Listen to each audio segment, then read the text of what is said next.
নিজের দল থেকে বিরোধী দল, তার মাটি কামড়ে রাজনৈতিক সংগ্রামকে এক বাক্যে সকলেই কুর্নিশ জানিয়েছেন।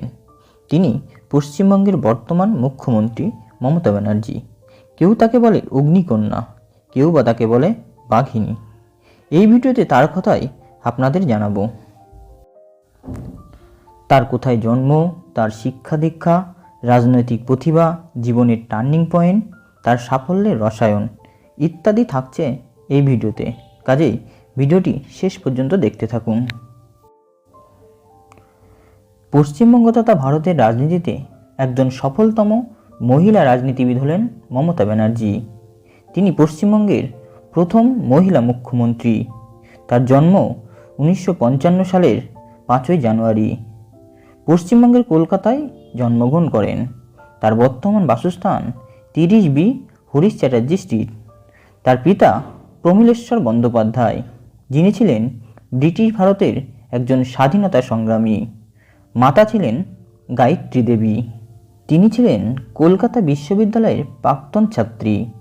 কলকাতা বিশ্ববিদ্যালয় থেকে তিনি MA ডিগ্রি লাভ করেন। তিনি BA পাশ করেছিলেন যোগমায়া দেবী কলেজ থেকে।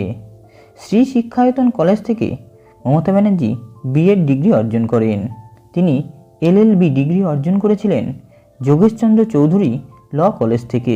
শিক্ষাজীবন সাঙ্গ করে মমতা ব্যানার্জি একটি প্রাথমিক বিদ্যালয়ে কিছুদিনের জন্য শিক্ষকতার চাকরি করেছিলেন। মমতা ব্যানার্জি খুব ছোটবেলাতেই রাজনীতিতে পদার্পণ করেন। ছাত্রাবস্থায় কলেজ রাজনীতির সঙ্গে যুক্ত হন। 1970-এর দশকে কংগ্রেসে যোগদানের মধ্য দিয়ে তার রাজনৈতিক কর্মজীবন শুরু হয়।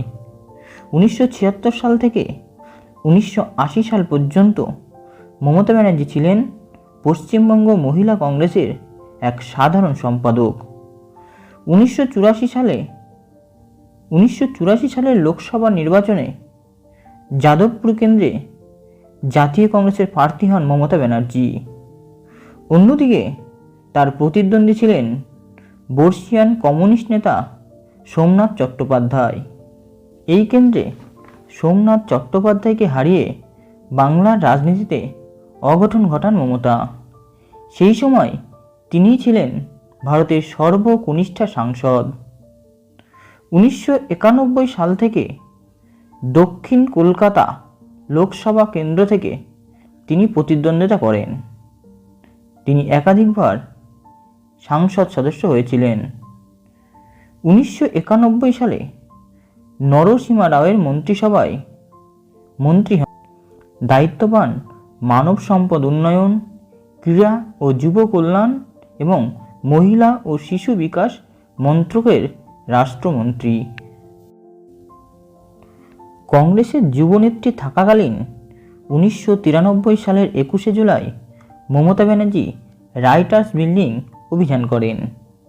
তার দাবি ছিল CPM ভোটে বৈজ্ঞানিক কারচুপি করছে, তা বন্ধ করার জন্য ভোটারদের ID কার্ডকে একমাত্র প্রয়োজনীয় দলিল বানাতে হবে। এই অভিযানে পুলিশের গুলিতে 13 জন কংগ্রেস কর্মী নিহত হন এবং আহত হন আরও অনেকে। এই ঘটনাকে অনেকে কুখ্যাত জালিয়ানওয়ালাবাগের হত্যাকাণ্ডের সঙ্গে তুলনা করে থাকেন।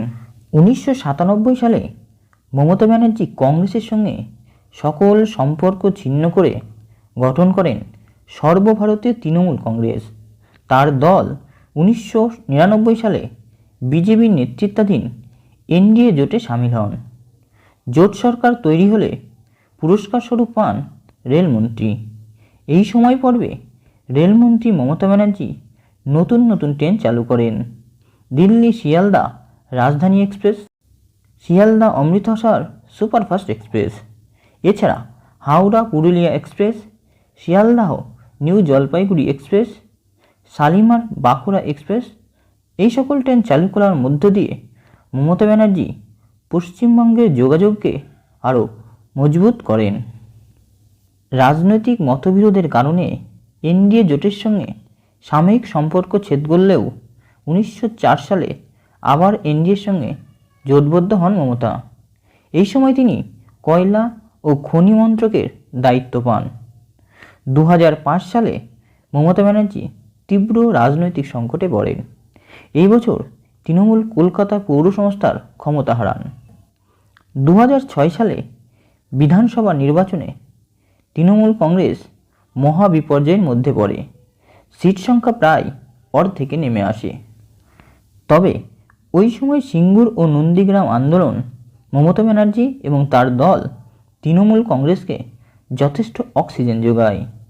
তৎকালীন বামফ্রন্ট সরকার জোরপূর্বক কৃষিজমি দখল করে ন্যানো কারখানা স্থাপনের চেষ্টা করলে মমতা ব্যানার্জি রুখে দাঁড়ান। বিধানসভায় ভাঙচুর, ধর্মঘট, অনশন পালনের মাধ্যমে প্রতিবাদ জানাতে থাকেন। তবে শেষ পর্যন্ত মমতা ব্যানার্জির স্বাস্থ্যের অবনতি ঘটলে তৎকালীন রাজ্যপাল গোপালকৃষ্ণ গান্ধীর মধ্যস্থতায় 26 দিন অনশনের পর 29 ডিসেম্বর মমতা ব্যানার্জি অনশন ভঙ্গ করেন। এরপর নন্দীগ্রামে তৎকালীন সরকার একটি কেমিক্যাল হাব স্থাপনের চেষ্টা করলে মমতা ব্যানার্জি আবার রুখে দাঁড়ান। শুরু করেন অবরোধ আন্দোলন। 6 মাস ধরে চলা আন্দোলন তুলতে পুলিশ এই সময় গুলি চালালে 14 জন তৃণমূল কর্মীর মৃত্যু হয়। ফলে আন্দোলন আরও তীব্রতর হয়ে ওঠে। নন্দীগ্রামের এই গণহত্যার প্রতিবাদে কলকাতার বুদ্ধিজীবীদের বৃহদাংশ বামফ্রন্টের বিরুদ্ধে পথে নামেন। 2009 সালে জাতীয় কংগ্রেসের সাথে জোটবদ্ধ হয়ে ভোট ময়দানে নামেন তৃণমূল কংগ্রেস। এই নির্বাচনে তৃণমূল কংগ্রেস বিপুল সাফল্য পায়। 42টি আসনের মধ্যে তৃণমূল একাই পায় 19টি আসন। 1909 সালে মমতা ব্যানার্জি দ্বিতীয়বারের জন্য আবার রেলমন্ত্রী হন। ওই বছর রেল বাজেটে তিনি রেল মন্ত্রকের নতুন নতুন ভাবনার কথা তুলে ধরেন। এই সময় মহিলা যাত্রীদের সুবিধার কথা মাথায় রেখে তিনি চালু করেন লেডি স্পেশাল। প্রথমটা চালু হয় হাওড়া ব্যান্ডেল শাখায়।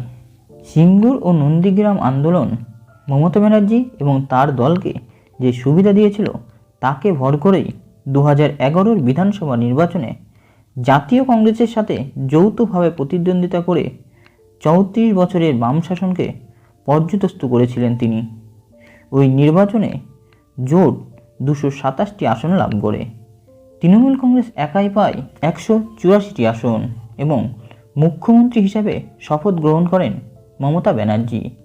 পশ্চিমবঙ্গের ইতিহাসে তৈরি হয় নতুন ইতিহাস। পশ্চিমবঙ্গের প্রথম মহিলা মুখ্যমন্ত্রী হিসাবে তিনি শপথ গ্রহণ করেন। পরবর্তীকালে তৃণমূলের এই বিজয় রথ ক্রমশ এগিয়ে চলে। 2014 সালের লোকসভা নির্বাচনে তৃণমূল একা লড়ে পশ্চিমবঙ্গে 42টি আসনের মধ্যে 34টি আসন লাভ করে। 2016 বিধানসভা নির্বাচনে তৃণমূল কংগ্রেস 294টি আসনের মধ্যে পায় 211টি আসন। মমতা ব্যানার্জি দ্বিতীয়বারের জন্য মুখ্যমন্ত্রী হিসেবে শপথ নেন। 2021 সালের বিধানসভা নির্বাচনে তার দল নিরঙ্কুশ সংখ্যাগরিষ্ঠতা নিয়ে তৃতীয়বারের জন্য মুখ্যমন্ত্রী হিসেবে শপথ নেন মমতা ব্যানার্জি। বাংলার রাজনীতিতে মমতা ব্যানার্জির এই বিপুল জনপ্রিয়তার কারণ কি? স্বাভাবিকভাবেই প্রশ্ন ওঠে। বিশ্লেষকরা মনে করেন মমতা ব্যানার্জির এক বিরল ক্ষমতা আছে মানুষের সাথে সংযোগ স্থাপন করতে পারা। সাধারণ মানুষের ভাষায় কথা বলা, তাদের সাথে মিশে যাবার ক্ষমতা আছে মমতার, বলেছিলেন সংবাদ বিশ্লেষক শিখা মুখার্জি। প্রাক্তন রাষ্ট্রপতি প্রণব মুখার্জি বলেছিলেন মমতার সাফল্যের পিছনে আছে ক্যারিশমা বা সম্মোহনী ক্ষমতা। মমতা ব্যানার্জির এই দীর্ঘ রাজনৈতিক ক্যারিয়ারে পেয়েছেন বহু সম্মান, পুরস্কার। 2012 সালে টাইম ম্যাগাজিন পৃথিবীর 100 জন প্রতিভাশালী ব্যক্তির মধ্যে একজন হিসেবে চিহ্নিত করেছিলেন। 2018 সালে তিনি পান স্কচ বর্ষসেরা মুখ্যমন্ত্রী সম্মাননা। তবে ক্ষমতা লাভের পরবর্তী সময়ে তার দলের নেতানেত্রীদের মধ্যে একাধিক ব্যক্তি দুর্নীতিতে নাম জড়ান, কিন্তু মমতা ব্যানার্জির স্বচ্ছ ভাবমূর্তি এখনও বহমান। মমতা ব্যানার্জির এই জীবনীমূলক বর্ণনা আপনাদের কেমন লাগলো কমেন্ট করে জানান। ভালো লাগলে অবশ্যই লাইক করুন। এই চ্যানেলে নতুন হয়ে থাকলে অবশ্যই চ্যানেলটি সাবস্ক্রাইব করুন। বন্ধুদের মধ্যে শেয়ার করে দিতে পারেন। ধন্যবাদ।